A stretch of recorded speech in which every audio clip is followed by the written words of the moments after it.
Okay, let's start with some of our most straightforward colors. We're going to work with our cadmium yellow light, and I'm going to add just a little bit of white here.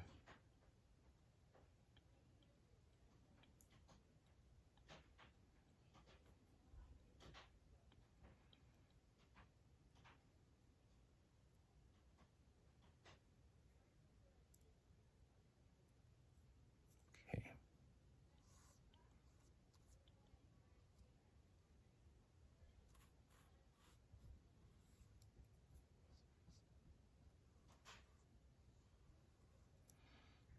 So I'm using the color now to sort of trim the black outlines that I did, but I even have to remind myself, don't get too precious about it. Just let it be a little messy.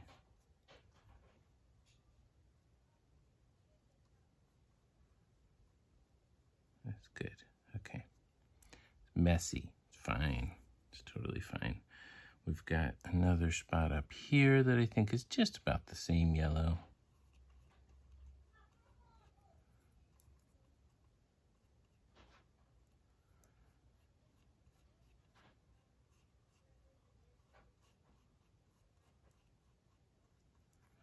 Now we've got a yellow on the side in the shadow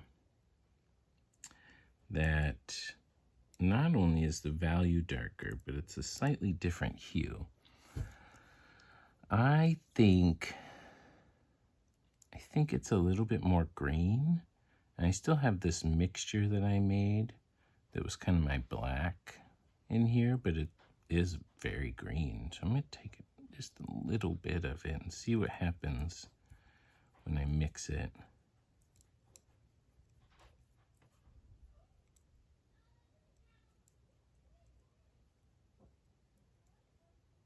I think that looks pretty good. Let's try it out. Over here. That's probably too green.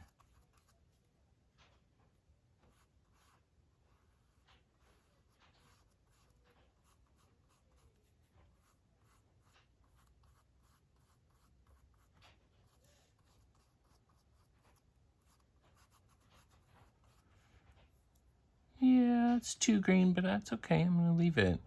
And since now my brush has a lot of green on it, why don't we go towards the green ones? I think your Viridian green with some white, a little titanium white, will probably look perfect. It's such a saturated color.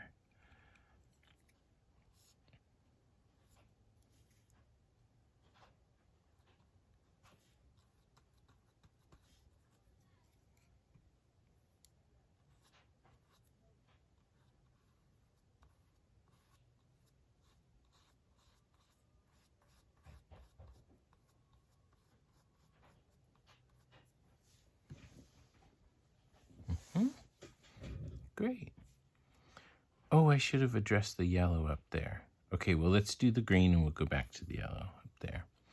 The green on the top is just the tiniest bit darker than the green in the light, in the direct light.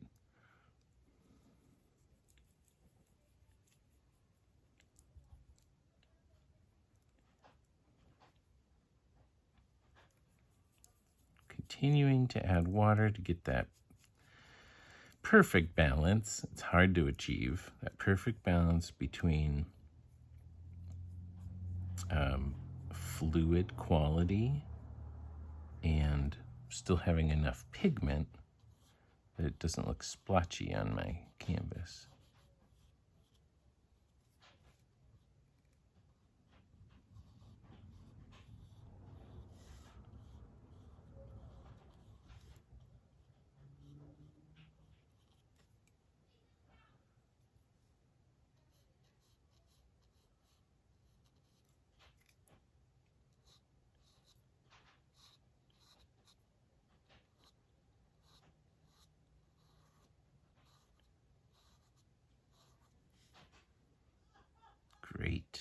Okay.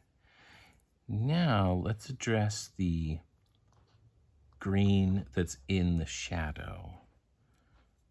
I'm going to add more of my Viridian because I think I have 3 spaces. I think I'm going to need a lot. Add a little bit of white. I don't love when there's so much paint and I'm trying to mix. I really don't like using a brush for it. You can if you want to. I just prefer, I feel like I have a lot more control when I'm using my knife to mix this much paint.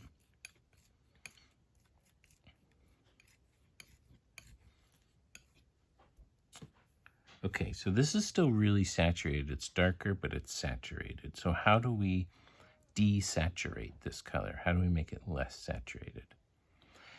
The easiest go-to way to do it is by adding the complement. So let's add, I want to add alizarin crimson again out of it here. So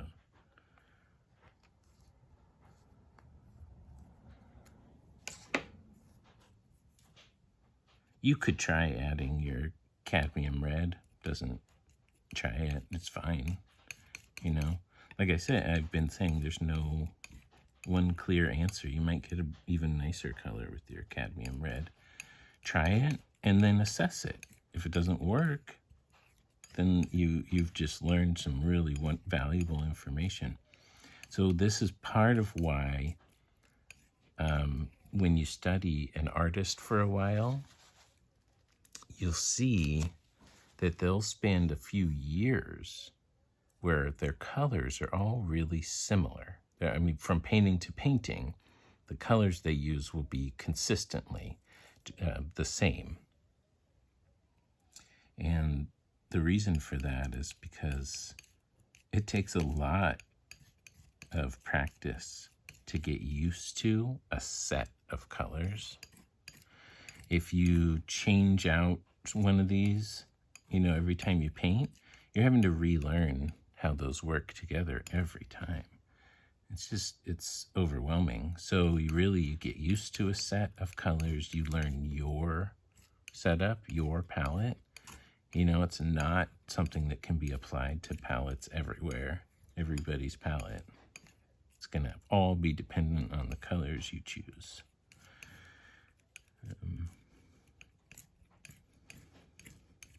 Okay. This is a good green, but I worry it's like way too dark. Is it? No, maybe it's not. Let's throw a little bit of your Prussian blue in there too. It's a little too green. Oh, that's better. Rich, very rich looking color. Love it. Okay, clean off your knife.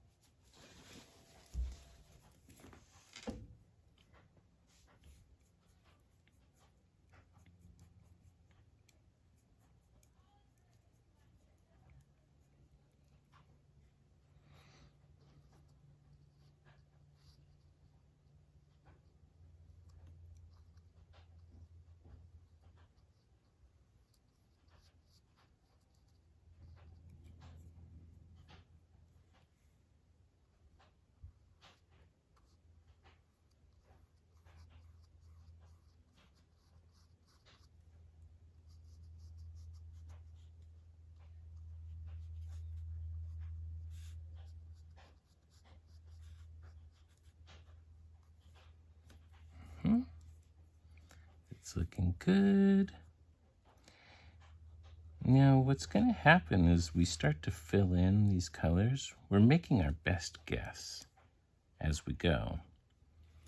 But like we learned when we were examining this photo, what you think you see can be really deceiving. And that has everything to do with what's around it. The values that surround a color and the colors that are touching that color or nearby. So we can put down what we think are the totally correct colors. And as we go, we're very likely going to realize that those are not the right colors.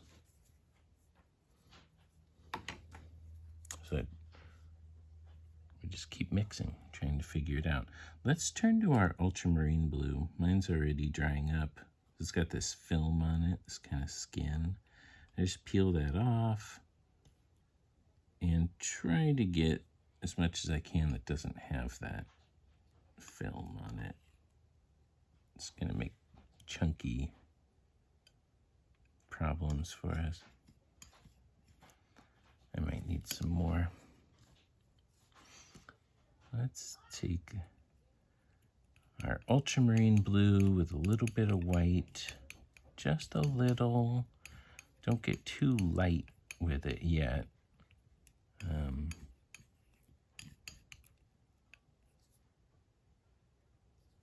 That's pretty good. That looks pretty good. Let's see what happens when we put it on. Gotta clean off my knife. The water.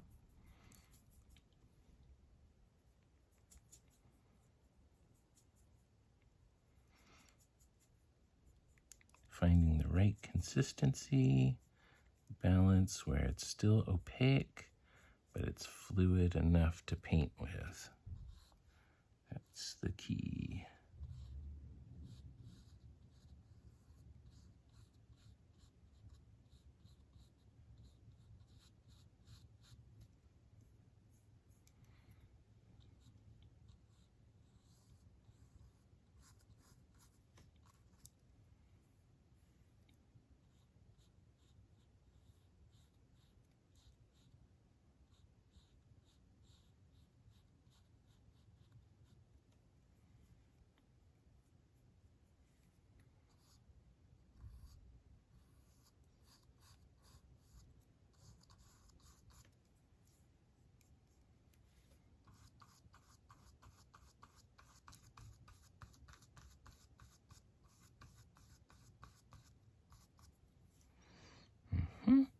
Now we can do the top blues.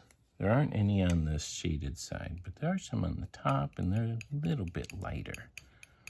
I'm just going to add a little bit more white to that.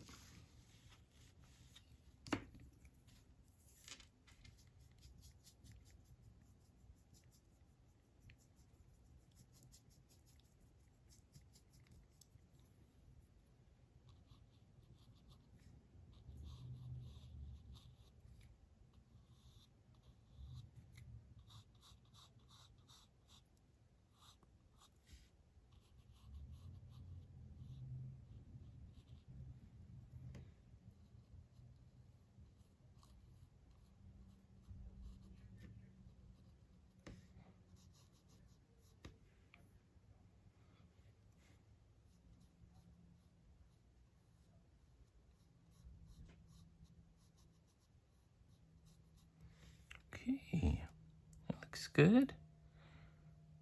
All right, let's wash out our brush. And, oh, I didn't do the yellow I said I would do. Oops.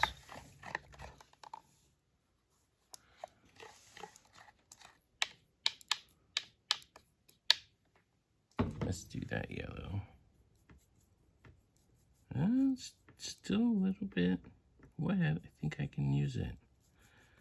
Let's see. I just very quickly mixed it to be a tiny bit lighter than the yellow on the front.